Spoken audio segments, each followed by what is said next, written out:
Let's take a look at building 3D objects in Photoshop.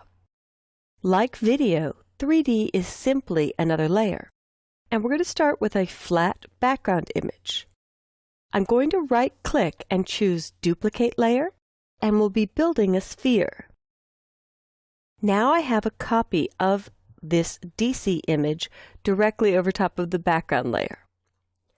Under the 3D menu, I can choose New Mesh from Layer, and in Mesh Presets, Photoshop has quite a few to choose from, built-in shapes that they automatically create for you from the image you're looking at.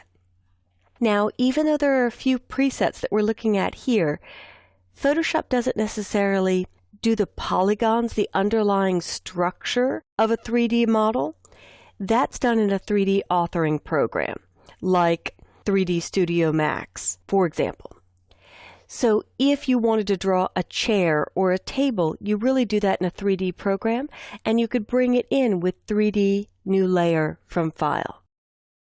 But what I'm going to do is switch to the 3D workspace because they've dramatically improved usability. And if I'm on the 3D workspace, the choices I saw under the 3D menu will be here as well. And I could choose Mesh from Preset, and then select, in this case, a sphere, and then click Create. And once I click Create, you'll see my sphere is built. You'll see it maps exactly to the background image that it came from. When you build a 3D shape, it really consists of three things. A mesh, which has the underlying structure of the 3D model, the polygons that I described. There's always at least one mesh. It has materials. Materials control the appearance of the mesh, and they actually use texture maps. In this case, the appearance is the image we're using to create it. And they have lights. You'll see this little light widget up here where I can click and change the light source. And see how that affects the shadow in the background? Shadows are automatic and they follow the objects now. But I'll click back on the 3D object, and I want to scale it down a bit. So I will move it on the Z axis. If I drag down, it's coming towards you. If I drag up, it's getting smaller on the Z plane, basically moving away from you. And sometimes I find I just do this several times until I land at my desired size. Now the green and the red will let you move on the Y-axis or rotate or scale, and the same on the X, move, rotate, or scale. Each little notch or each little shape does something different. But I'm going to move it on the plane overall. So I've moved it up here, and you'll notice the shadow, making it look like it's floating higher. And then I'll rotate it. I want to see a little bit of the Capitol building. And then I'll move up and rotate it in this direction. And a really fun thing to do is go to Layers and simply duplicate this layer. I'll name it Sphere 1 before I do that. And now I can drag this down to the New Layer icon or duplicate it just like I did earlier with a right click. I'll double click and name this Sphere 2, and now I'm going to move this on the scene.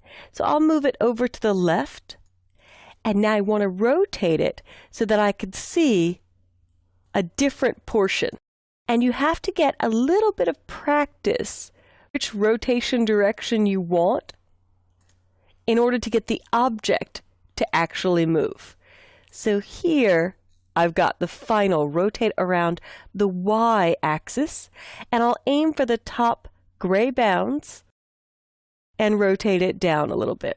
Just using your best judgment for the effect you're trying to create.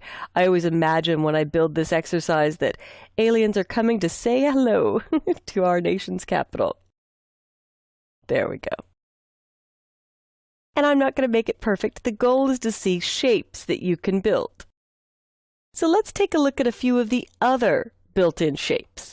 If I click on this birdhouse, one of the first 3D features I saw was New 3D Postcard, and that's under 3D, New Mesh from Layer, and Postcard. A postcard can create the look of something casting in the background, like a brochure laying on a table, for example. So I can click and drag and put this in perspective. Now, since this is such a simple 3D model, the ground plane to me is distracting.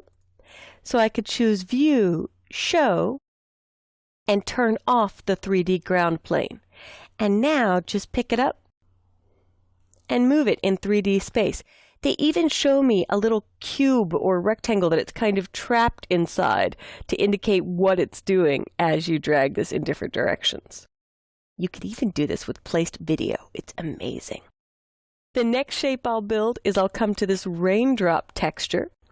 And I'm already on the 3D workspace, so I could do 3D new mesh from layer and choose a cylinder from here.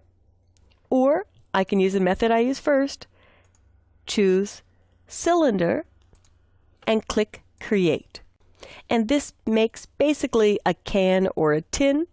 I could click on the object and I will scale. So I just have to get to the right icon on this 3D widget. There we go. Scale along the Y to make it a little bit short and stocky.